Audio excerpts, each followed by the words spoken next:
a radio station. This is basically where you have a voice, where your voice counts, and where we get to encapsulate your recommendations on issues that actually has to do with the Nigerian polity.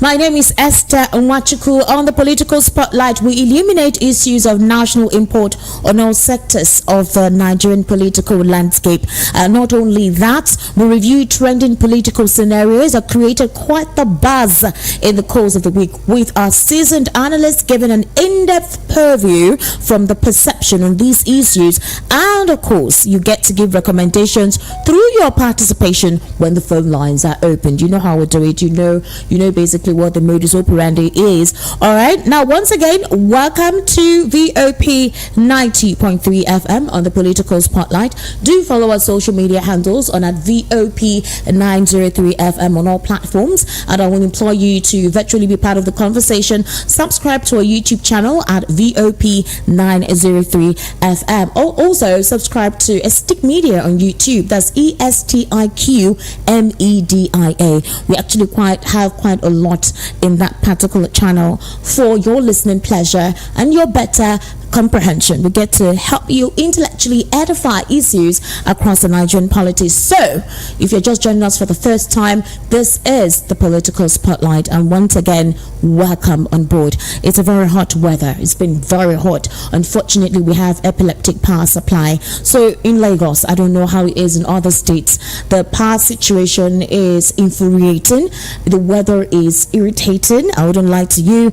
And of course, you already know how the economic situation is in the country. So you go out to hustle, sun go beat you for body, you come back home, light no day, you know if you drink cold water, the wahala plenty. But as usual, my political science teacher will always say that Nigerians are the best people to govern, because you know why?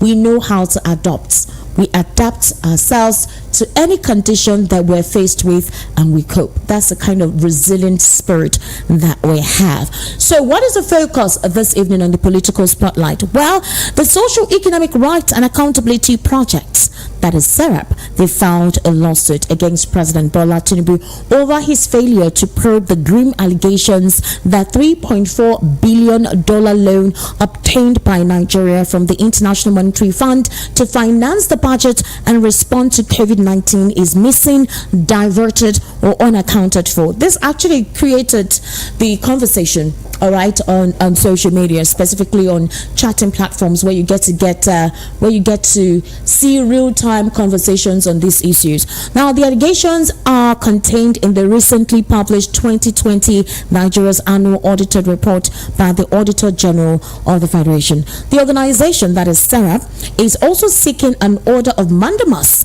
to direct and compel Tinubu to ensure the full recovery of the missing $3.4 billion IMF loan obtained by Nigeria to finance the budget and respond to the COVID-19 pandemic. SERAP is also arguing that the findings by the Auditor General suggests a grave violation of the public trust, the provisions of the 1999 Constitution as amended, national anti-corruption laws, and the country's obligations under the UN Convention Against Corruption.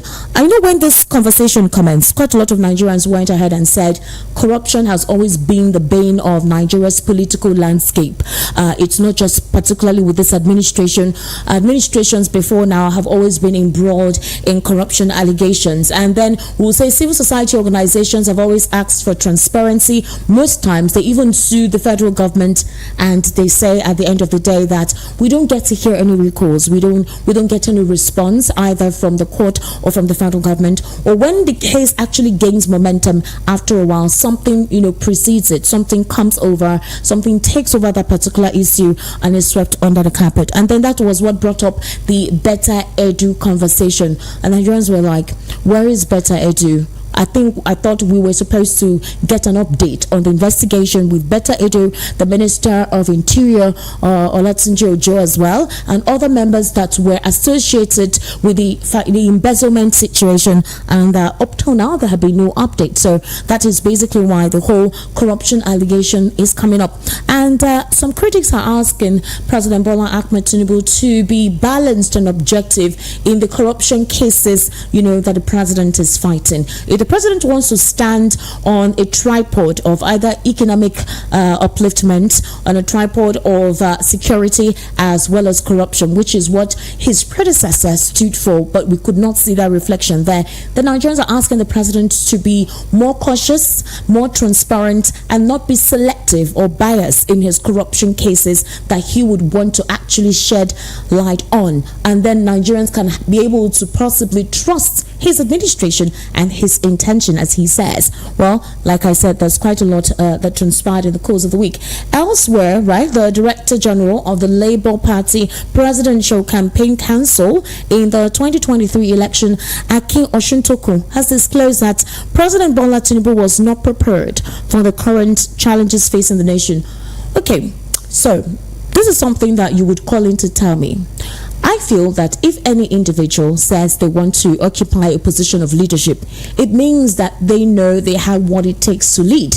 It means that they have not only studied, but possibly with previous experiences and, close allies that may have motivated them and told them that, see, this position you once occupied, you did well, so you can actually do more, you can do better, and you have loyalists. So it means that you already understand the environment that you want to be in charge of, whether it's an organization, a small company, or a state, or a nation at large. You have already taken what you call a foundational test, and then you have seen the challenges, and you know that you have the response or the answers to tackle the issues that may be bedeviling that particular society, small structure, or organization, whatever hierarchy it is, or the mass of the company that you're in charge of. So anybody saying that this administration wasn't prepared, it befuddles me, because I feel for you to say you want to be in charge, you want to be the president of the Federal Republic of Nigeria, you ultimately know the responsibility that it entails to be in charge. So you can't say the president is not prepared, but the Labour Party is saying that the president was not prepared. And why did he say so? He says that the president made a big mistake by removing fuel subsidy, floating the naira, and unifying the foreign exchange market at the same time. If you've been following the political spotlight and the editions of the world news and news analysis that we do here, some of the analysts have said that the president just took the advice of the International Monetary Fund without understanding the market terrain, the texture of Nigeria, that the Nigerian texture, the Nigerian terrain is different. The principles, the economic principles in this part of the world differs from how every other country runs its own. So you can't apply what, works for Europe, or you can't apply the principles or factors that works for Europe or any other continent and place it in Africa, or specifically in the West African region like Nigeria. You can't say that is the same thing that would apply here, and it would change the market dynamic in this part of the world. So analysts have said that the president having to take the advice of IMF, devaluing the naira or floating the naira, was a very wrong decision, and these are the consequences of those decisions that we can see taking place. Well, for the Labour Party Presidential Campaign Council, and of course Akin Oshuntoku, he's saying that the president obviously was not aware of what he wanted to do, was ill prepared, and basically just wanted to take up, the name or the tenet of I am the president of the Federal Republic of Nigeria. And he said that President Tinubu seemed not to have anticipated or prepared for the kind of challenges or crisis that the citizens are experiencing, and that the only way out of the challenges the country is currently facing is restructuring and the total overhauling of the constitution. Now, you recall last week, Monday, the Orosanye report,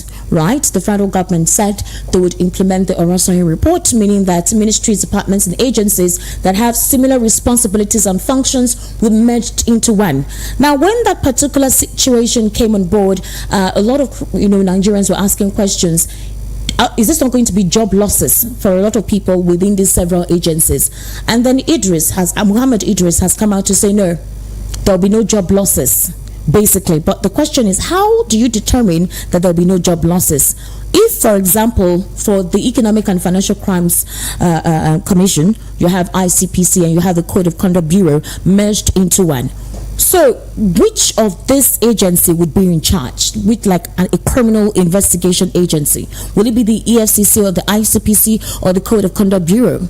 It will be the EFCC, right? So would you have 3 different heads in that particular ministry, department and agency? Because each of these units, each of these ministries have their heads and they have their aides and they have their workers. So if you're not going to retrench or ask some people to step down, then how are you merging and how are you saving cost in running governance? That's the question that Nigerians are asking. So that means you're not implementing the Oronsanya report if these drastic changes will definitely not be felt, because that's what it means when you're collapsing agencies and parastatals that have similar functions and responsibilities. It means that there will be a lot of job losses.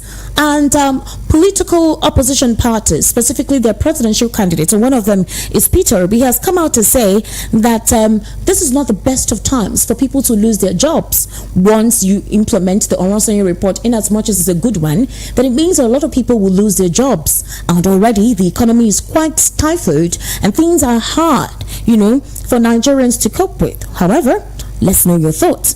One would have expected that since because we are running on a bloated government. The expenditure on government is so much, and there is no time for the government to spend on the people. There is no money left after spending in government for the people. So it is important for the Oronsanya report to actually be implemented, but we will see how that goes. Now, critics have said that maybe the president decided to implement that, so possibly he could be on the good side of a lot of Nigerians who think that he may not be listening to the people, or maybe he doesn't know what he's doing.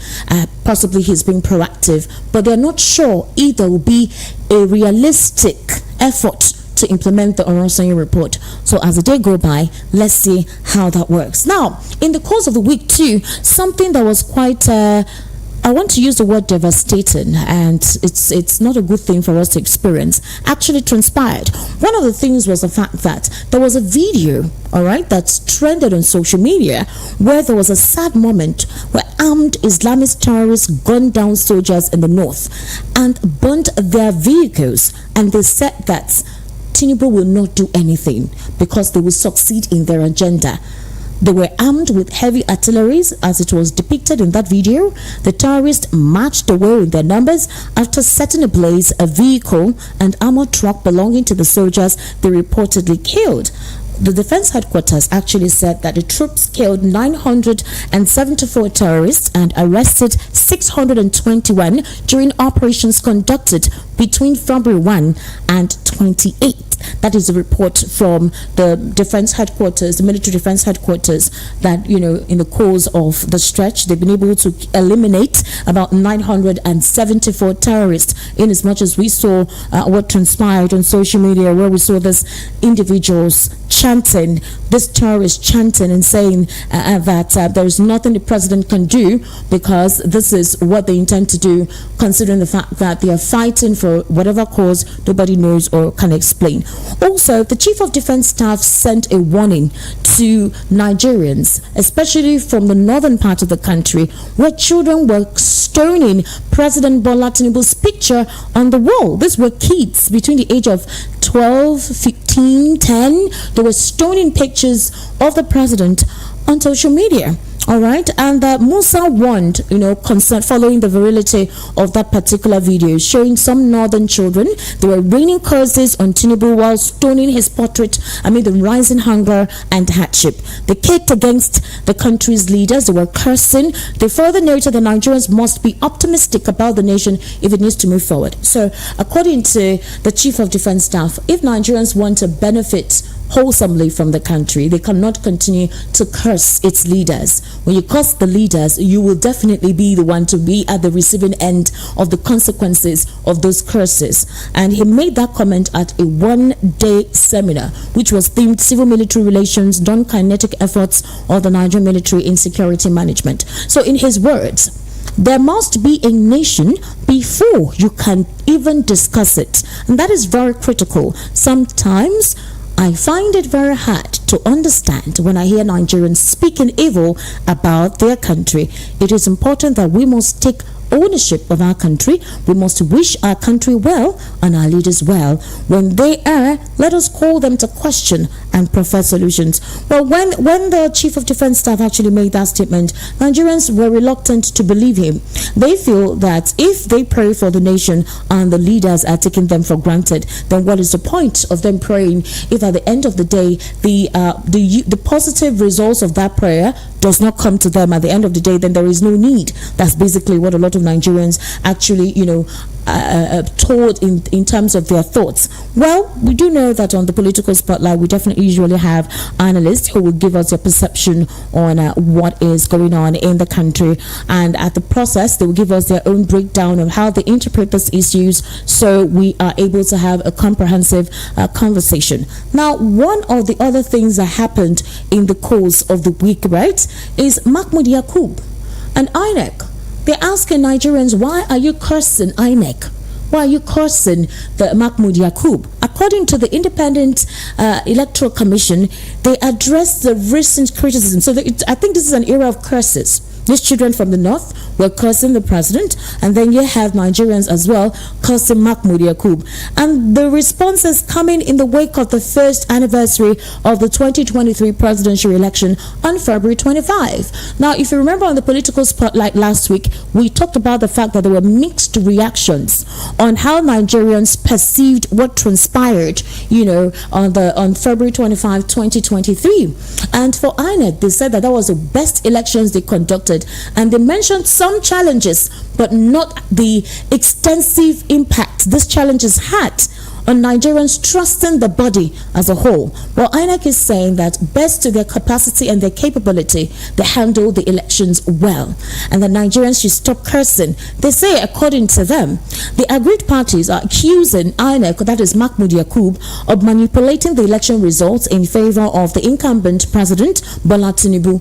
And apparently, one of the spokesperson for INEC, Oyekomi, defended the integrity of the 2023 elections. He described them as a huge success and most painstakingly planned in the history of Nigeria's electoral process. He challenged the notion of electoral fraud and highlighted the Commission's commitment to transparency and fairness throughout the election cycle.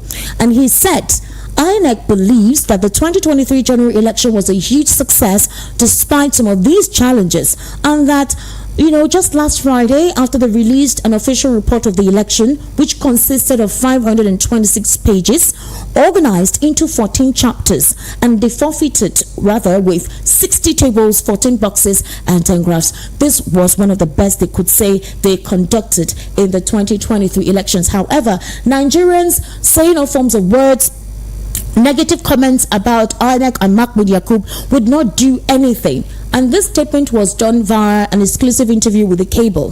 The Chief Press Secretary to INEC Chairman Rotimi Oyekomi also emphasized the need for critics to familiarize themselves with electoral laws and the Commission's processes before levying accusations. So all Nigerians are doing is that they're levying accusations. They have no tantamount proof to the accusations they're levying, and that if Nigerians ingrain themselves in the electoral laws, the 1999 constitutions, then they would understand what the electoral laws and the 1999 constitution says, and not, level unnecessary accusations on the body as a whole, and even Mahmoud Yakub.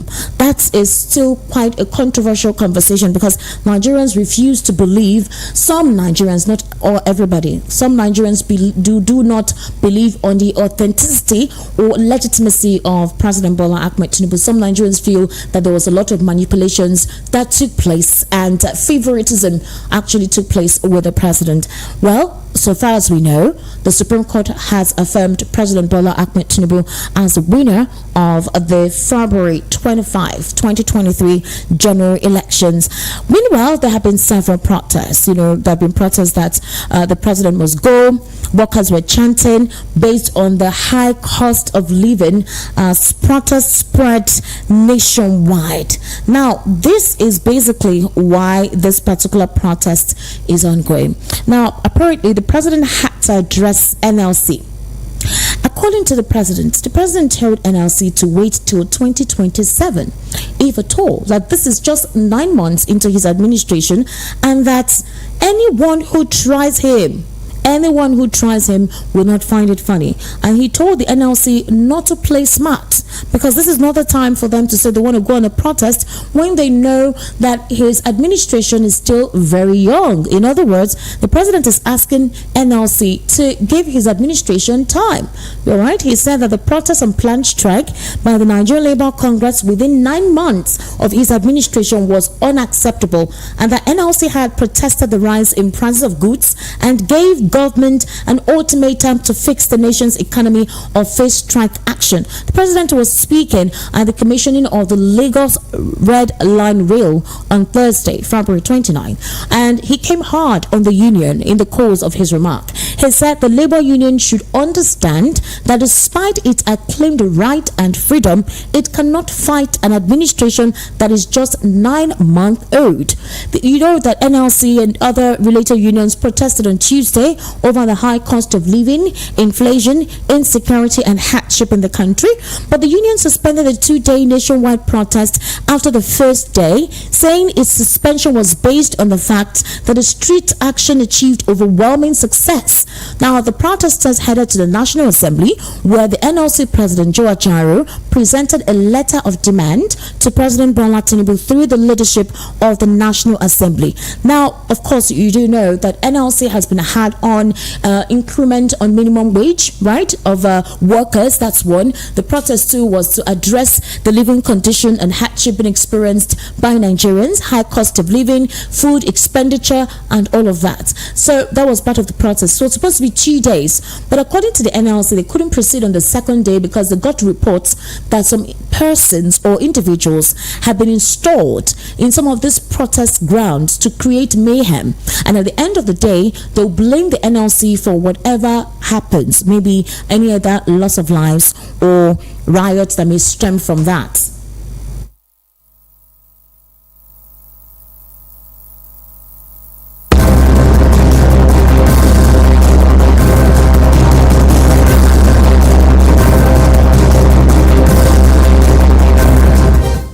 I do apologize. I wanted to cough, so I got choked there. Okay, so that's basically what it was that transpired that day. And the NLC is telling the president that they would not be subjugated, they would not be suppressed, they will express their freedom, they will express their rights. It is their right to protest, and it is their right to call out the government if they feel that they're not being compensated or properly represented in government. Now, here is the thing. A lot of Nigerians in the course of this problem are actually looking for a means through which they can leave the country. And one of the reasons why it is like this is the fact that they feel that leaving the country would increase a better living conditions, access to food, healthcare, a proper support system for their families, and that at the end of the day, they actually have something to benefit from a government that takes accountability of its people. Unfortunately, we have seen the current trend of things happen over time. The president's administration feel that there are some individuals who have possibly put themselves together to create a destabilization of the process, meaning that you create a sense of unrest, social unrest, that could degenerate to possibly anarchy or a sense of a destabilization when it comes to law and order. We also saw how some northern traditional rulers and some clerics have made some incisive, treasonable statements against the president, and it all hinges on the economic condition of the country and how people feel. Well, when the president was commissioning the red line on Thursday, he told the NLC that you are being inconsiderate. He says you are being inconsiderate. You need to be, importantly, you need to ensure that you do what is required of you to do.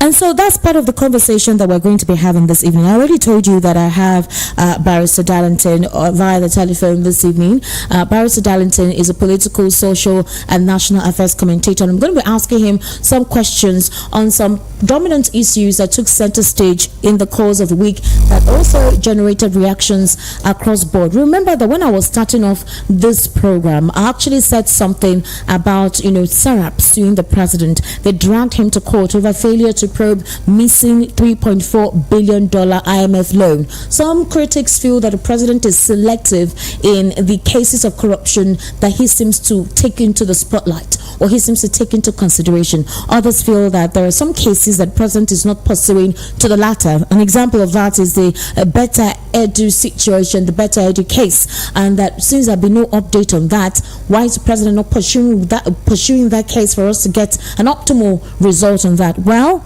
there is something I want us to consider. Everything is a process, and the process is ongoing. We're hoping that as we continue to ask these questions and hold the government accountable, that they will tell us what the outcome of the investigation would be. Well, you know that last week also we heard that the president's two sons will be accompanying him to Qatar for the business arrangement meeting that he has with the people of Qatar, the government of Qatar. And I recall the Nigerians were asking, why are his sons accompanying him to Qatar? The presidency said it is a normal thing for, the children of some government officials to accompany their parents to any of these official functions. One could consider it a vacation, and that some parents go on vacation with their children. But critics said this is not a vacation. This is actually an official visit, and taxpayers' money is what you're using to travel there. So if you're going with some ministers based on their portfolio as regards business and economy, what exactly are your two children going there to do? What is their role? Are they providing support for you? What functions do they have? Maybe unofficial that Nigerians do not know. And they're on the official list of persons to accompany the president to Qatar. Well, in that particular regard, when the presidency responded, Nigerians did not take it light on the response of the presidency that it is a norm for children to accompany their parents on such visits. You can consider it a vacation. Nigerians refuse to believe that is a vacation. It is not a vacation. That was one thing that also sets, the social space agog, with quite a lot of reactions to that, and of course, which eventually benched on the over-bloated cost of governance. All right. Now, well, there is an update on that meeting with President Bola Ahmed Tinubu and the government of Qatar.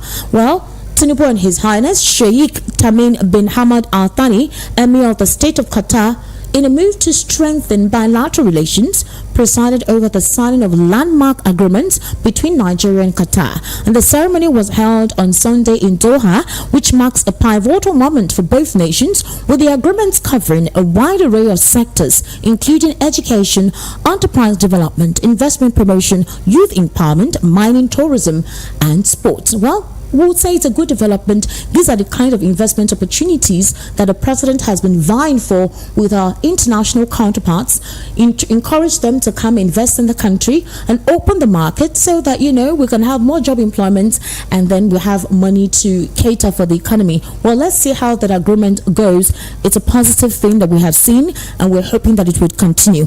Now, another thing to also consider is this. Mr. Darlington, good evening and welcome to the Political Spotlight. Esther, how are you? I'm fine. How are you? You ambush me, Abby. No problem. I'm sorry, but you're usually at your best in such circumstances like this.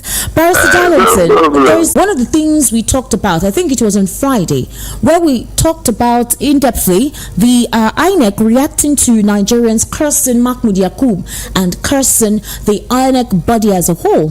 INEC is saying that Nigerians should get themselves acquainted or ingrained with the electoral laws and the 1999 Constitution, so that they will not level unnecessary accusations on INEC. Also, INEC said that this election was one of the best and orderly elections they conducted despite the challenges they experienced, and that anything and Nigerians want to say, regardless of how they feel towards it, this was the most supposedly organized election so far in the history of elections Nigerians, the body had conducted in previous times. Mr. Darlington, do you believe in what INEC's response? And again, Nigerians cursing.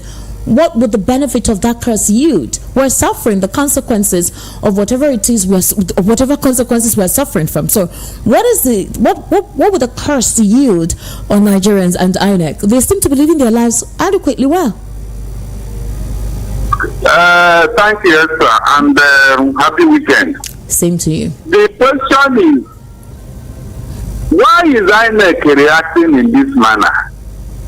If the causes we are not affecting them or they are not comfortable, they wouldn't have reacted now.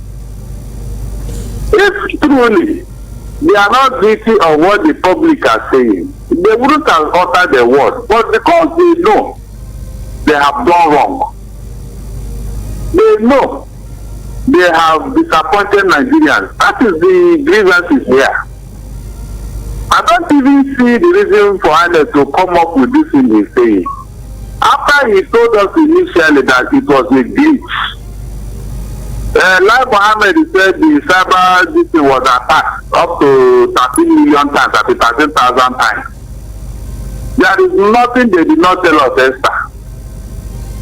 And we have moved on. Only for this man to come up now and he's talking about bug. And you think people will just clap for him? He's just looking for an excuse to water down the infamy he committed during that election. Remember, like I've always told you, even Malaya and other opposition, they were raising issues that day. And the man said he will set up a panel to look at it. And that is what the Electoral Act says. So, when this man is saying that people don't know what the Electoral Act says, if the Electoral Act says you must commit fraud as an annex chairman, if the Electoral law says that you must be biased, if the Electoral law says that you must be supporting a particular political party, because we saw what happened during the tribunal. IMF was in bed with APC. You know, at a point, people were asking, is IMF contesting election? This IMF refused to give the opposition all the needed materials to prosecute their case. Please, how is that part of the electoral law? The only thing this man is doing this is because we don't have a government that is forthright. If not, this man should have been asked questions. That is a fact. For him to remain as an chairman up to now, it surprises me, seriously. It surprises me. Even after that, the staggered election he committed, he conducted, you saw what happened. You saw what happened. They were not better. So on what basis is this man telling us that Nigerians are ignorant of electoral law? So he's the only one who knows what the electoral law says, Abi. And the electoral law says you must not give us a good election. Is that what the electoral law says? He's talking that it's the best election ever conducted. But you forgot that it was the election that consumed the highest amount of money and produced bad results and produced poor results. So, in which way have Nigerians gone wrong in expressing their views concerning that election? All the facts are there, except that IMF chairman is the only one who is ignorant of his office. He's the only one. He's just trying to cover up. He's trying to gaslight Nigerians. Let him point out that electoral aspect of the law. That electoral, yes, now part of the electoral act that Nigerians are misinterpreting. Let him point it out. Let him tell us where Nigerians have gone wrong in pointing out all the infractions he committed. Please, this man should go and rest. So this man should go and rest so that people don't pour their hand on him. He should go and rest. All right, Barrister Darlington, in the course of the week as well, the president actually came hard on the NLC. One of the things that the president said was that how can the NLC be saying they want to go on strike barely 9 months into his administration? He came down hard on the union in the course of his remark. He said Labour should understand that despite its acclaimed right and freedom, it cannot fight an administration that is just 9 months old. In fact, he said Labour should not play smart. They shouldn't play smart on him and they shouldn't try him. They shouldn't try the fact that he's been quiet or he's patient because his administration is just barely 9 months in. And according to him, he said that they should suspend their protest because the government is working on, the hardship and the lack of access to food. What I mean lack of access to food, how expensive, food has become that Nigerians cannot afford it. And so the president says, allow me to throw a jab here. The Labour Union should understand that you are not the only one with freedom and rights. If you want to participate in the electoral process, meet us in 2027. What does that mean? Because he made it seem as if this protest is a political thing. It's a political angle for Labour to possibly cast aspersions on his administration or make his administration seem incapacitated. So what can you clarify from that remark by saying that if NLC wants to be part of, the electoral process, they should meet us in 2027? What does that mean? That remark was exactly Tinubu. Tinubu is good at diverting attention of people from the real problem which he caused. He did not even say that he has entered into 3 agreements with Labour and he has stayed in the 3 agreements. He didn't mention that. You can imagine, 9 months is almost a year. Meanwhile, any government that wants to perform 100 days is enough, is a litmus test for that government for you to know where he's going. Tinubu have taken away 9 months out of the 4 years mandate. And yet things are getting worse. That is even this is the operational word here. Things are getting worse, not better. I have never seen where somebody came to correct something, and as he's correcting the thing is getting worse. If somebody is on a sick bed and the person is getting better, and the doctor has been managing that person, it was better than when he came into that office, into that hospital. And the man was even getting up, going to use himself, do other things, but he's not completely okay. And then out of propaganda, another doctor came and said, look, you see this sickness, I can handle it too. That is what has caused him in the mood. In fact, I am an expert in this particular sickness. Just give me a chance, I will handle this man, and in 1 week we'll get out of this bed. The family member said, can you do it? Say, yes, I can do it. That's my work. I'm an expert in it. They now ask the other doctor, doctor, please excuse us. The doctor quietly left. Even though the doctor wants them to be careful with the choice they are making. They say, you should go.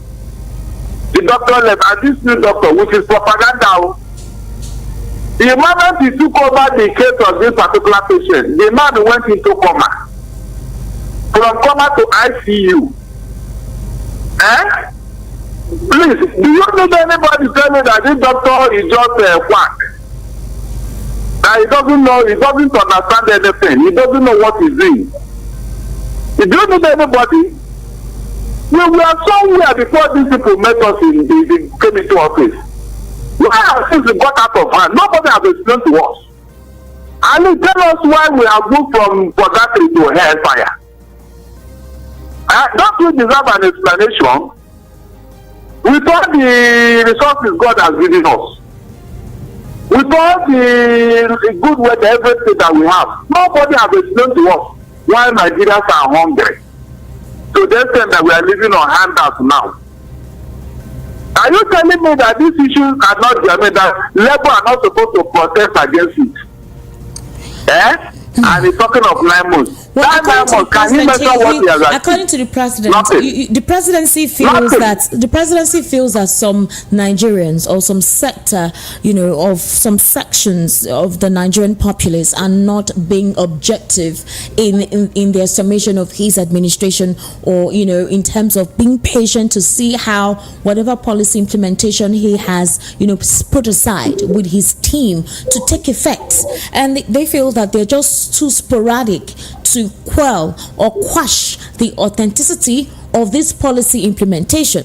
But Nigerians are saying that you claim that you know how to handle the quagmire and the numerous challenges the country is facing, and you've had 9 months. They made comparison with Abia State's Alex Oti, what he's been able to do in these few months since his administration commenced. So they were making comparisons with the president and what Alex Otti is doing, and they're saying that possibly the president may be unprepared, or he did not even know what the responsibility of being a president requires. He just wanted to be one. Do you think that Nigerians are not just being understanding or patient? Is it possible that this policy implementation may take time, but in the process these are the challenges we'll go through? Or would it just be that in reality this administration may actually not know what to do? What's your take on that? Please, this administration that Tinubu is talking about, is it an easy administration?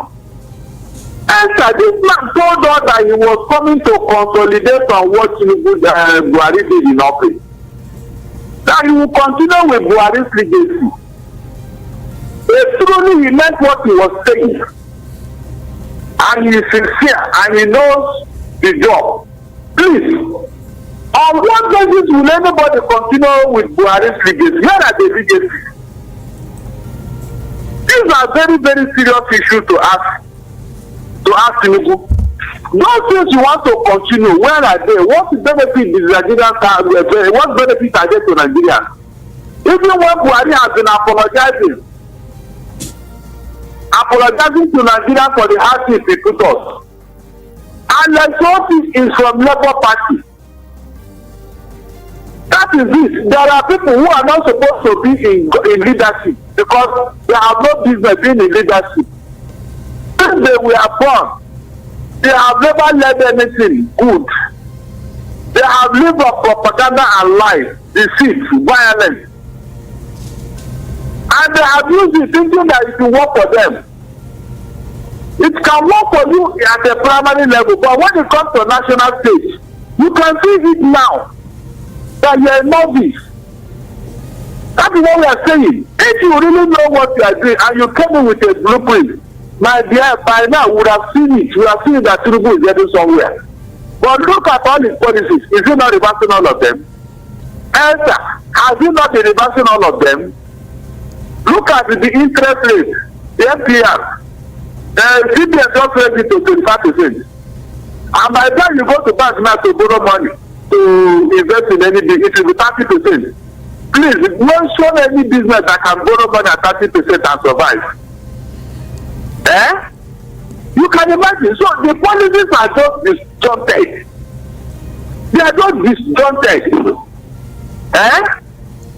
Serap is now suing them that the $3 billion they borrowed, they can't find it. Who ate the money? Was it not under APC? So all this that Tinubu is saying that Labour is this or that, my dear, it is the same APC administration. There is no difference between Tinubu, Buhari, and APC. So that brings me to the next question, Barrister Darlington, because there's another one I want you to respond to. But let me bring you to what Serap is actually asking, and that suing the president to court concerning the IMF loan, the missing 3.4 billion IMF loan. According to Serap, they're dragging the president because of the fact that the allegations are based on this IMF loan, which was obtained by Nigeria from the International Monetary Fund to finance the budget and respond to COVID-19, that money was either missing, diverted, and it's unaccounted for. Now, the allegations were contained in a recent publication published 2020 Nigeria's annual audited report by the Auditor General of the Federation. Now, last Friday, that particular suit was filed at the Federal High Court in Abuja. Serap is asking the court to direct and compel Tinubu to probe the allegations that $3.4 billion loan obtained by Nigeria from IMF to finance the budget and respond to COVID-19 is missing, diverted, or unaccounted for. My question to this is, some section of the Nigerian populace feel that the president is selective on a number of corruption-related cases, and the selectivity of these cases are based on either those involved may not be in good tandem with them, and so he can approve or accelerate the prosecution of such cases. But cases that may actually, where Nigerians need reactions or responses to give credibility to his administration, he's been silent on them. Now, do you think that Serap's dragging the president to court in this first suit, it will have any hold? Do you think that it would yield any results? This is not the first time that civil society organizations sue the federal government over things like this, and we don't get to hear anything afterwards. It will not produce any result, though, because Tinubu is covered by the Ministry of the Law. That is the truth. Why do you say to not produce any results? There is a reason why there are checks and balances like this. If Serap should pursue it as well as other organizations, why shouldn't it produce any results? Why shouldn't the president ask for that money, whether it was diverted or missing or unaccounted for? He should probe it. That's the first thing his administration was supposed to do, even if it didn't happen during his tenure. Serap did these things under Buhari. What happened at the end of the day? Please answer me. Serap went to court against Buhari on several issues bordering on corruption. We are there ever answered? Even the one when the court ruled against the federal government, did anything come out of it? Buhari have left office. Did anybody call him to account for it? It is the same way with Tinubu, because it is their fucking trade. FCC administration, they are known for selectivity in fighting corruption, and that is why they are not making any headway. Unfortunately, most of these corruption cases are from their members, FCC members. That's why they cannot do anything. It's from the highest level of government. So how can they fight it? That is it. That's what I'm saying, that nothing will come out of it. Nothing.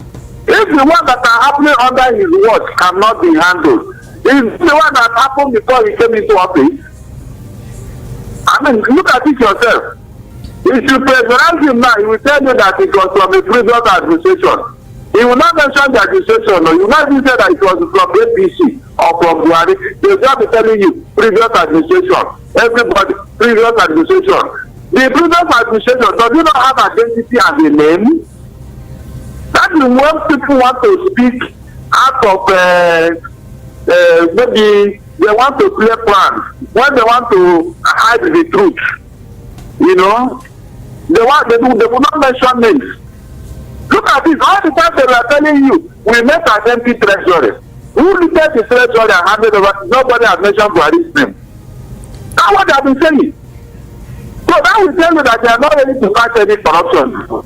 Serap is doing a very good job. At least they are bringing this into the fore. But exactly. The system we have does not hold leaders to accountable. They don't call them to accountability. That is a fact. All right, but let's look at Senate President. From the highest level.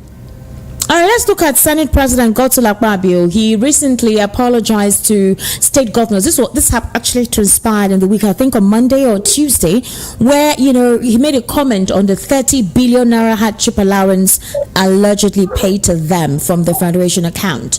Now, Akpabio, during plenary on Tuesday, had said an unverified report indicated that state governors received 30 billion naira each from the federal government to cushion the effect of inflation and high cost of food prices. He made the comments during deliberation on the alleged 30 trillion naira ways and means advances from the Central Bank of Nigeria to the former President Muhammadu Buhari's administration. The federal government in September last year said 2 billion naira was released to governors out of the 5 billion naira loan it promised them as a palliative to cushion the effect of the removal of fuel subsidy. Well, in response to the Senate President's unverified claims, the governor of Oyo State, Seyi Makinde, and the Akwa Ibom State government denied receiving 30 billion federal government cash disbursement to states to cushion the effects of the prevailing socio-economic hardship, as stated by Akpabio. I remember when Akpabio made a comment, when the House was sitting, where he said some monies have been sent into your account for vacation.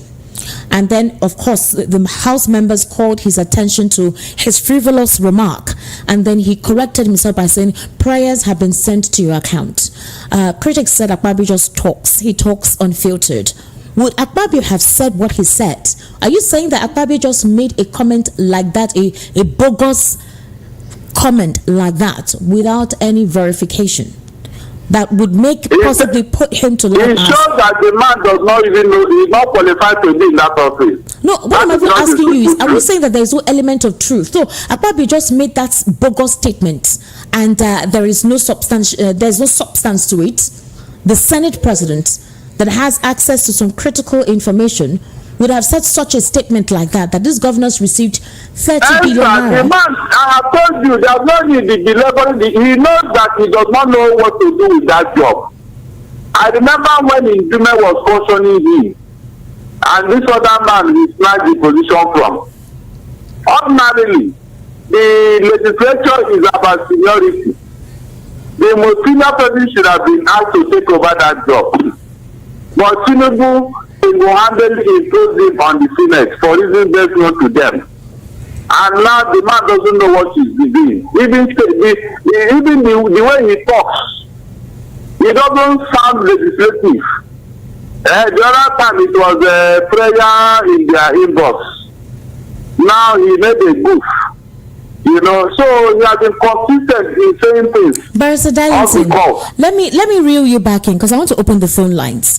About a week ago, the president of the Senate, Godswill Akpabio, called his media office to issue a statement indicating his apologies to the 36 state governors whom he had earlier accused of collecting 30 billion naira from the federal government to end the food crisis in the country.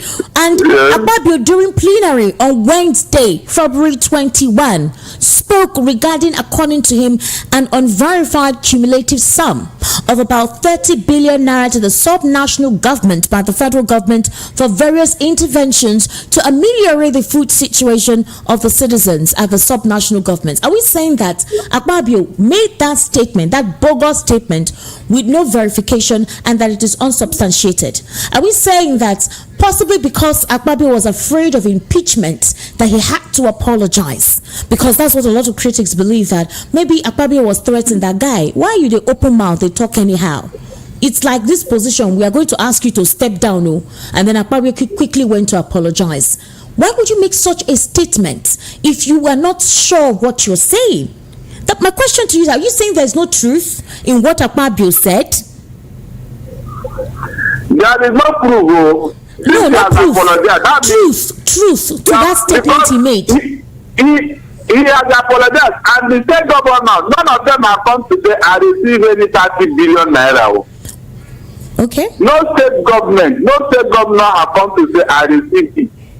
Even the 5 billion naira they were supposed to collect, it was only 2 billion that some of them, not even all of them collected. But let me tell you let me shock you. At the end of the day, listen very well, if I know this administration very well, all this money, 30 billion and 5 billion, they will be recorded as part of the money they gave the state government. Go and mark my word. They will record it as part of the money they gave the state governors. You can imagine how dubious some people can be. You can't wake up and make such a statement, knowing the weight of it, 30 billion. 30 billion. If not that a PDP governor refuted it, all the APC governors, they don't let them quiet. They don't want to embarrass their government now. Can't you see it? They don't want to embarrass their government. Why didn't any of them wake up and say, no, back in there, you are lying, I connected you. Nobody said anything, they just kept quiet. These are the things that are leading people by deceit. No sincerity. That is why nothing is working. Esther, when this government tell you good morning, go and check. It is already night. You are already in darkness. Forget the money. They don't tell truth. So truth is not part of their agenda. That is a fact. Go and check everything Tinubu have told you. Has it implemented any of them? Can you verify any of them? It's just talk statements. So my dear, Akpabio, I know that at the end of the day they will impeach him. This thing will get to a point where the embarrassment will be so much that the APC will say, no, this is getting out of hand. They will impeach him whether Tinubu like it or not. Because he doesn't know what he's doing. Even when he's talking, I feel irritated. A lawyer and the Senate president who should be speaking and the whole world will be listening, not even Nigerians. Look at when he talks. So are we saying that with this situation now, it's possible that Akpabio may not be a favorite of the Senate members? They always put the rampage in a square hole. All the appointment is always wrong. But that is why they are not making progress. They have never appointed the right people at the right position. And they want to make progress. How can that be? And they are not even ashamed of it. Tinubu is happy with what Akpabio is doing. Is that not true? That's why you are kept quiet. Now, did you say anything? No, but the other governors actually called him out. They called him out, oh. The other governors called him out. The other governors called him out, including the APC members. They called him out on that statement he made. That was medicine after death. After calling out, what happened? Did anything happen? You don't know why the apology came. After the apology, what happened? But Mr. Darlington, Nigerians are asking... Not without anybody telling him. Well, Nigerians are asking that the president should investigate properly the previous administration of Buhari if he thinks that former President Buhari was the one that put the country into this current economic porosity, that he should be possibly taken in for questioning. Do you see this administration doing so? Esther, if Tinubu, I told you, I've said it severally, even not on this platform. Any day Tinubu will call Buhari to account for his seat in office. And any day Tinubu will confront this insecurity, I will start listening to him. Quote me. If he cannot call Buhari to come and explain to Nigerians how he, on his own, collected 23 trillion naira from CBN, without no appropriation, without no authorization, without no accountability,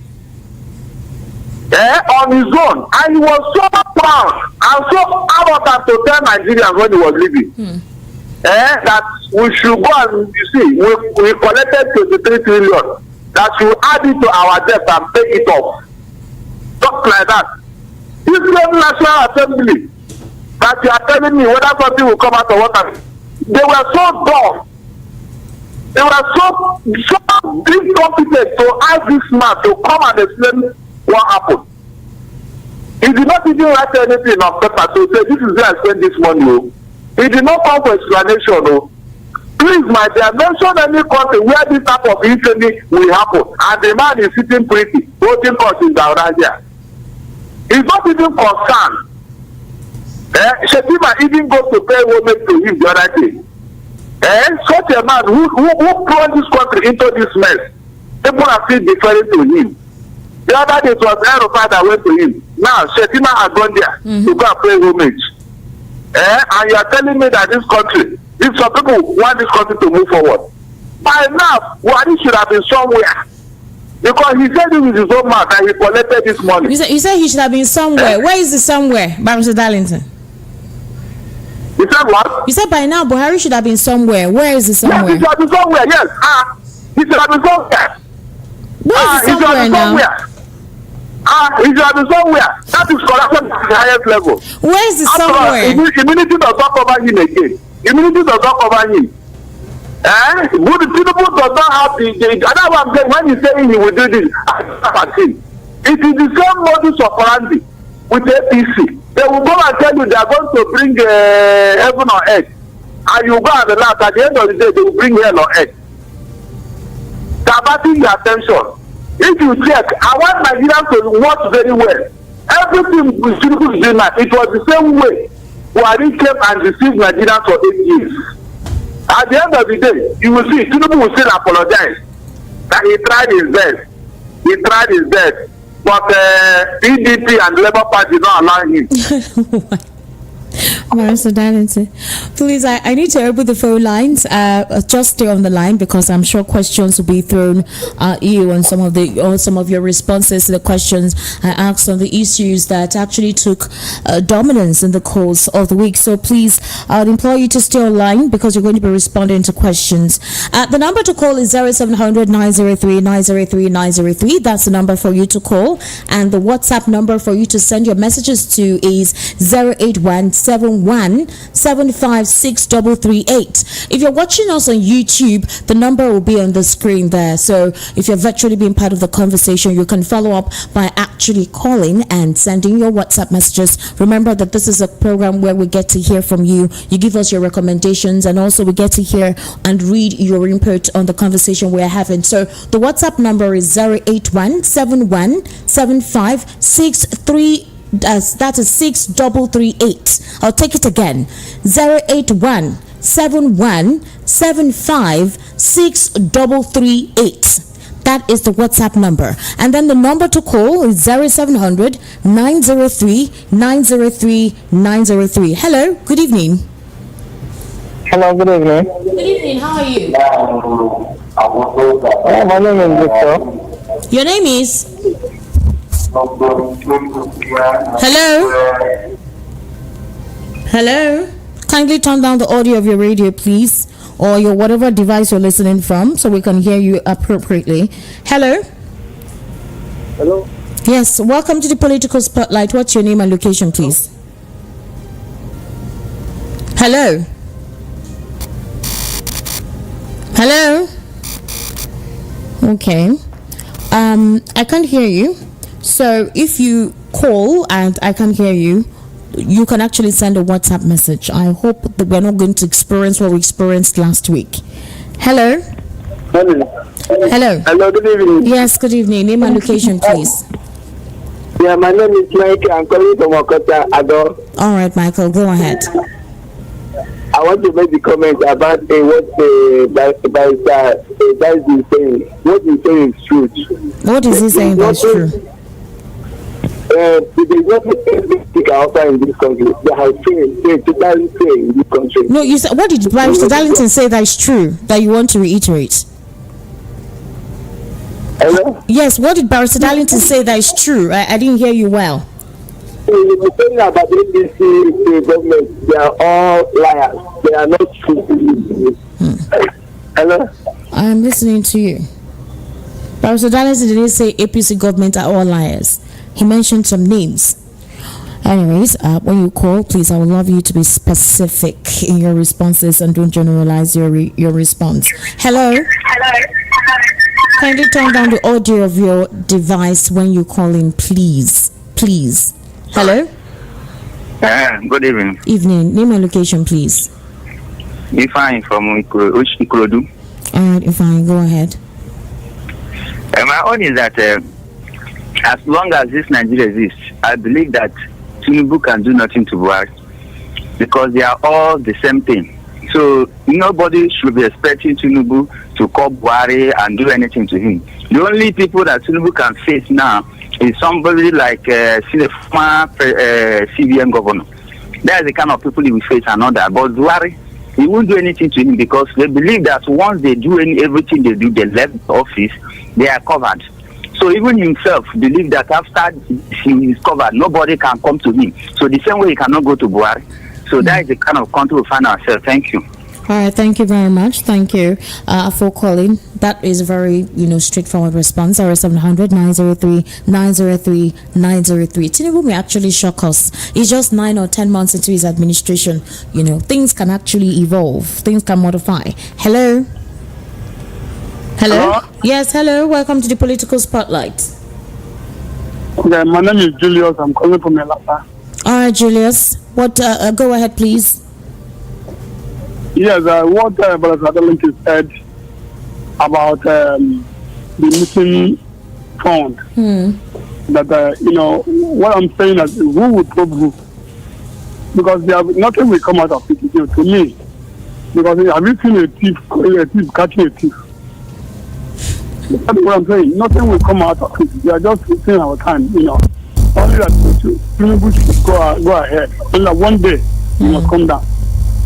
All right, thank you. Okay.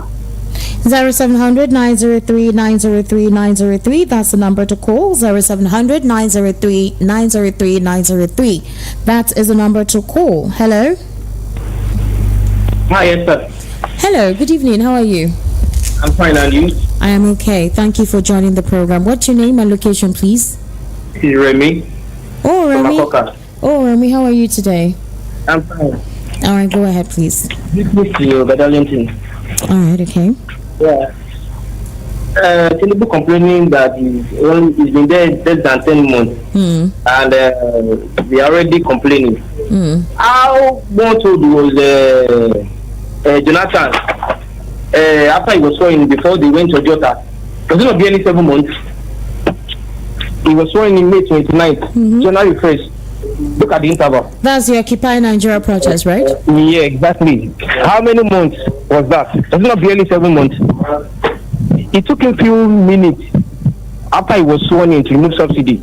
Not a month, not a year, not weeks. It took him few minutes. So if we choose to criticize him from that moment, we have the right.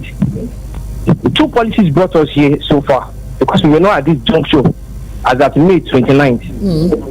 Dollar was 750 thereabouts as at May 29th. Fuel was about 180 thereabouts. The moment he opened his mouth and declared the subsidy was gone, everything got affected. New stations stopped selling fuel at that moment. The next day, the price went up. Same as the valuation of Naira. Now they are chasing shadow by telling us Binance is responsible or BDC. The same shadow Buhari chased all through his 8 years, blaming Aboki FF, everybody but the policy they brought upon us. In the end, nothing came out of it.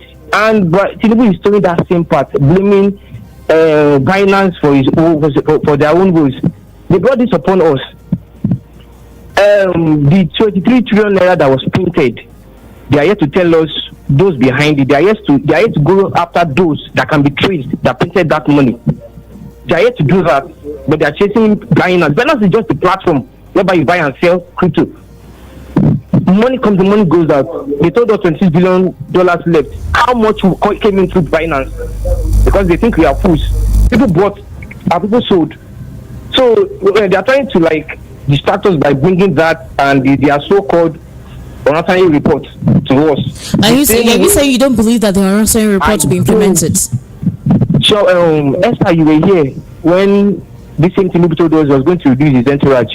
The next hello, Remy. Next week, okay. After he told us he was going to reduce his entourage, he went to Imo State with almost a village. Just the other week ago, he told us he was going to implement Onasaye report. Few days later, his 2 sons are on the list of those who will go with him to Qatar. Look at the convoy he came with to Lagos a few days ago. So he's saying something else, he's doing something else. So these are reasons why a common sensible person shouldn't believe whatever he's saying. Because what he's doing is different from what he's saying is different from his action. All right. So it's up to us to decide. It's unfortunate I'm going to deal with this for the next 4 years. Right. It's just so unfortunate. All right, Remy, thank you. Thank you so much. Thank you. So my question to any of you that is calling, are we saying that there is nothing at all in this 9 or 10 months that President Tinubu came on board, that there is not one thing that he has done right? Because the situation in the country is a fallout from the previous administration. Yes, it may seem like when the president assumed office, things were quite shaky. Some people said that, some critics and some Nigerians said the president was trying to find his footing, trying to have a ground, to understand how he wanted to go about putting things in place. And he was getting, supposedly ideas and advice from some economic experts. One of them is IMF. And unfortunately, some of this advice doesn't seem to be carrying on well. Though Nigerians complain that some of the ministers he appointed are not ministers who were capable, but possibly persons whom he considered his friends or persons who have served him in one capacity or the other. Are we saying that there is not one thing that the president has been able to do. I mean, he listened, right? The Omerson report has been called out for it to be implemented, and officially that we've seen that happen. And then a couple of other things too have come up. One of them is, for example, the Edugate scandal, although we don't know what the update is. But the thing is, he has empathized and he has taken full responsibility for what is going on in the country. So are we saying that there is not one thing that the president has gotten right? That's yes, Mr. Darlington. Yes. That nothing. Please mention that thing. Mention that thing so that we can interrogate it. Tinubu told you here that he is cutting down on governance, that he will reduce his entourage. What has happened since that time? Has he obeyed that particular law that he gave himself? Has he? The interest rate is going up, and you want businesses to thrive. How can that be? I'm giving you examples now. All the things you told us you were coming to do, what happened to them? The naira he floated, has he helped the naira? Mr. Darlington, I have to ask the question because we can't keep hammering. We can't keep hammering that something is bad, and nothing good at all. So what is that thing he did? Don't let me know. Mention it. Mention it so that we can interrogate the hypocrites. Are they where he met them? Okay, for example, Mr. Darlington, when President Bola Ahmed Tinubu returned from the trip he went for in Pori, the undisclosed trip, I mean, the first thing he did was to listen to Nigerians cry that there is hunger in the land, and he instructed that 42,000 metric tons of grains should be released. All right. Now he also listened to Nigeria. Wait, now you said let me say this. Have you reduced the cost of food in the market? How many people got this food grain? How many people? You are talking of no. By next week, the president said 150 million Nigerians that are in extreme poverty. The president said that by this week, those grains will be distributed. I mean, I read that on Friday. He said by this week that the distribution of those grains will commence. Next week. By this week, the distribution of those grains will commence. Without being told, Esther, hold on. If you have 4 boys in your house, who are your children? And you now buy them a loaf of bread for breakfast, and you now share it among them. I'm talking about who are 16, 17, 18. Please, at the end of the day, will you ask those boys? I hope you are well fed. I hope you are okay. Will you ask them that question? They will just look at you and snub you. I mean, a loaf of bread for 5 boys. Hello, Barrister Darlington. Hello? Okay, I think the network there can no longer. Barrister Darlington, can you hear me? All right, we're having a network situation. Let's take more calls. Hello, good evening. Yes, good evening. Welcome to the Political Spotlight. What's your name, please? My name is Francis from Maryland. All right, Francis, let's go ahead. Yeah. I don't see Tinubu doing anything good in this country. Why that loss of faith? Tinubu 24 hours to destabilize Nigeria. You know, complaining that people are shouting on it for nine months. Come to Lagos here. It's a state. The last man, BIO and KAIS are adding more problems to people's issue. I'm not seeing anything about that. Why is he complaining that we are giving him this? Hello. Oh, we've lost that call. 0700 903 903 903. That is the number to call. In the meantime, let me read some of your WhatsApp messages. If you're trying to send your WhatsApp messages, the WhatsApp number is 081 71 756 338. 081 71 756 338. This is from okay, you didn't put your name here. Please, when you send messages, put your name. Okay, Esther, I just want to ask, is it not possible to have any other analyst that can also give us perspective different from all we always hear from this station? Someone who can speak in the position of this administration for we to know why they are doing what they are doing, rather rather than every day hearing this kind of criticism, even though I know this is constructive. Esther, I'm just tired of hearing one thing every day. I turn on to VOP. I hope you understand.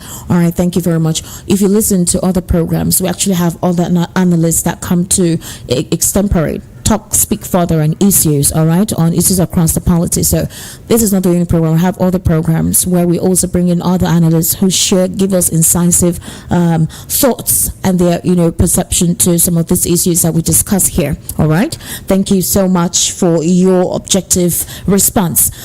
This is, you didn't put your name. Okay, Senator from Isolo, and he says Nigerians say amen to all the curses laid on Mahmoud and his co-host because they put us into the sorry state in which we are marooned as a nation. Last week, former speaker in Rivers confessed how they manipulated results, and IMF has the temerity to say the election was credible. Let Tinubu stop giving us hope upon hope. He has nothing to offer. All right, good evening, Esther. Darlington should learn how to behave gently on a national radio. He asked you to ask questions, but wouldn't let the questions be asked. He's making sense with his analysis, but decorum is key. Mandated for metric tons of grains to be released now. He said grains should be released. Which food are they sharing? Even during COVID-19, they did not share any food to this Alaba area. They are there saying they are sharing food. Sharing what? I'm tired of giving beggars food though. See, people are dying on the street hungry. You say that. Hello. Hey. Okay. Sorry, I didn't say they are sharing food. I said the president listens. Now, when he returned from Paris, he actually asked that 42,000 metric tons of grain should be released so that Nigerians can actually have access to food and farmers can farm, the grains are affordable, and that we can harvest well. And that this week, the grains will be distributed. I didn't say the president was sharing food. It was the Lagos state government or governor that said they will, create a soup kitchen where they will distribute food to people in local governments. Good evening. How are you? Fine, thank God. This is Monday calling from Luxury. All right, please, Monday, go ahead. I just want to say that I want to ask you one question. Okay. You say since this government came in, is there not anything that they have done right? That is one thing. Yeah. So I believe for me, yes, absolutely none. I want to ask you a question. When you remove subsidy, the labels we are shouting, everybody we are shouting, it's okay, going to lay palliative. The buses that you say you're going to bring, have you seen any single one? The buses you say is going to release to states to reduce the transportation of Nigerians, have you seen anyone today? No. He promised, he has made so many, he said he's going to 35,000 naira wage allowances. If not because of NSC threatening to go on protest, they have stopped paying. That's why they pay 3 months backlog of that 35,000 naira. What have you done? What I'm seeing with this man, there's absolutely nothing positive about governor this man can give to Nigeria. He only cares about himself and his family. He cares nothing about Nigeria. Look at what's happening in the north concerning the security. Accidentally, that killed soldiers and destroyed armored vehicles. If this will happen in the east today, the villages around that place will have been bombed and bombed down. The question I will ask, do you have a president that is in charge of Nigeria? That a president that would sit the commander-in-chief of armed forces and terrorists will be tormenting the citizens and look another way around. What is going on in Nigeria? I want to ask, which way Nigeria? Have a blessed day. All right. Good evening. Thank you for calling. 0700 903 903 903. That's the number to call. 0700 903 903 903. That is the number to call, and the WhatsApp message, that is the number to send your WhatsApp messages to, is 08171756338. 08171756338. That is the WhatsApp number. Okay, good evening, Madam Esther. What Barrister Darlington said about the 30 billion naira Mabio mentioned given to all the 36 governors, it's true. They're going to record it as money given to the governors. I mean, why are these people so wicked and selfish? We have 41 mineral resources, but we are suffering for ordinary food. APC doesn't have anything to offer Nigerians. That's the fact. This is from Thank God from Charity Oshodi. All right. It is very disgusting to see the present APC administration making a mockery of democracy before a civilized world. What are we talking about? A country that should show the light to black nations on earth is putting all in deep shame, thereby making other black nations of Africa see us as a country with men and women of little significance and of no value. Nigeria should please wake up and redeem our image as the biggest democracy in Africa. Nidu from Badagry. All right, Nidu, thank you so much. Evening, Esther, Mr. Darlington, my man of the year. Look at the sorry situation we are in. Since this government came into power, it has been one nightmare or the other. Since when they said subsidies gone, Nigerians have been lamenting from the wrong policies, insecurity, inflation. They have turned the people to beggars and a marjorie in the midst of plenty. Imagine 7 killed, a scrapping for food. Is this not wickedness? They have destroyed education that is beyond the poor. Corruption has taken over. Nestle Nigeria company has lost 104 billion naira in 2023.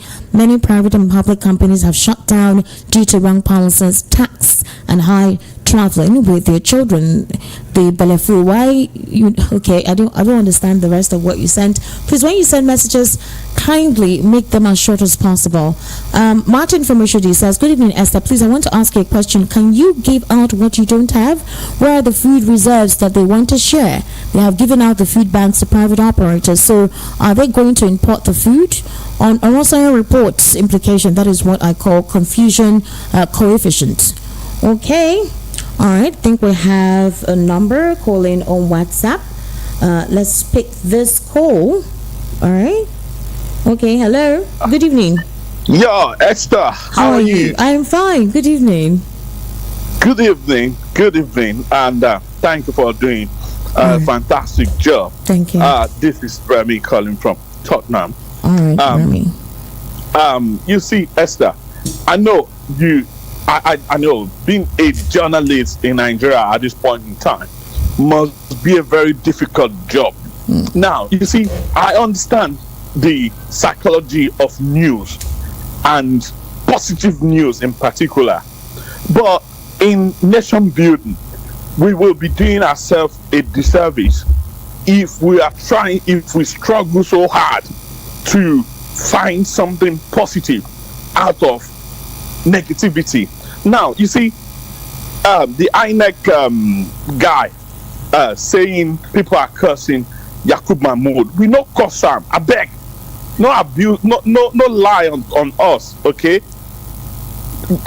We only pray, we even pray for him. We pray for him and his associates. And our prayer point has always been, may God do unto them and their generation that which they did to Nigeria and Nigerians. That's love, that's prayer. So don't lie that we didn't curse. Is that a curse? Does that sound like a curse? It's not. So you see, the bottom line here for me, you don't need forever time to be responsible as a leader. You see, sometimes even if your work is not materializing, your attitude, your disposition, your remorsefulness, it might even be enough to lift the people up. But when you say, oh, be hopeful, and your action is contradicting that hope direction, that is highly problematic. Now, Esther, my geography of Lagos is still very good. If I come, I don't know where your office is. If I come to your office and tell you, oh, Esther, I'm taking you to Ibadan. Be hopeful we will get to Ibadan, and I face Badagry, and I head towards border towards Benin Republic. And I mean, come on, I'll be disappointed if you still sustain your hope of getting to Ibadan, and we are facing Republic of Benin. So that is the problem we have here. And I'm sorry to say, guys, you see, when Buhari started this type of thing, I was telling people that, guys, this direction, we will lose a lot. That guy finished 4 years and he brainwashed a lot of people again, and they came back and said, 16 years of PDP was that terrible. The 4 years he used was just to lay foundation. After that, the next 4 years, Nigeria will turn to Mecca. At the end of the day, it was a wasted 8 years. My dear, I'm sorry. Tinubu have no substance to him. He just wants to be president, and he is president now. Come on, guys, fasten your belts. Be ready to cruise through this wasted 4 years of our nationhood. No direction here. I'm sorry. Remy, thank you so much. But I would encourage Nigerians to be positive. I mean, what else do you think we can hold on to? We can't have that complete devastating and depressing notion about this administration all through. What do you want people to do with that? Esther, I do. I mean, I'm just going to land my point. I mean, I do want us to be positive, because you cannot survive life with this feeling of hopelessness at all. And that is why what I've been advocating for, we need to work hard. We Nigerians that never supported this madness, let us mobilize and make sure we are there for our people. People mobilization. Let's mobilize resources. Okay. Let's think like I've always described Nigerians as democratic orphans. People without government. We need to mobilize resources. Calm down. We're not democratic orphans. Hey, okay. Well, look, Esther, I'm sorry. Please. I'm sorry. Maybe I don't know. I don't know you personally. You might be speaking for me. Okay. I'm sorry. I'm sorry. Apology. Because you might be speaking from a position of privilege. You know. No. So not in that regard. But like I said, we don't try. You now added democratic orphans. How about you, safe? Okay. I withdraw that. And my recommendation is this. Okay. This is not the time to be selfish. All right. If you get food for your belly, the most important thing, we must understand that it's a time to do community mobilization. Okay. Let's mobilize our little resources. Just help each other.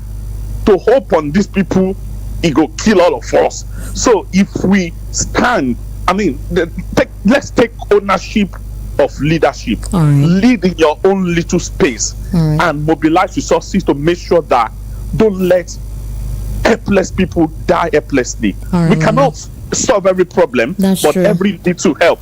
That is what Tesco say. All right, thank you, Remy. Thank you so much, Remy. That was quite a lot. Let's take one more call so we wrap up. Hello, welcome to the Political Spotlight. Hello, I can hear you. Welcome to the Political Spotlight. All right, 0700 903 903 903. That's the number to call. 0700 903 903 903. Hello.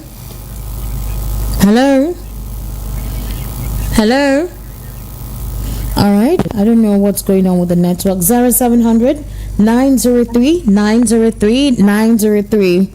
That is the number to call. All right, I'm going to take let's say one or two messages so that we can wrap up the program. Hello, good evening. Yes, welcome to the Political Spotlight. What's your name, please? Mr. Chris from Oshodi.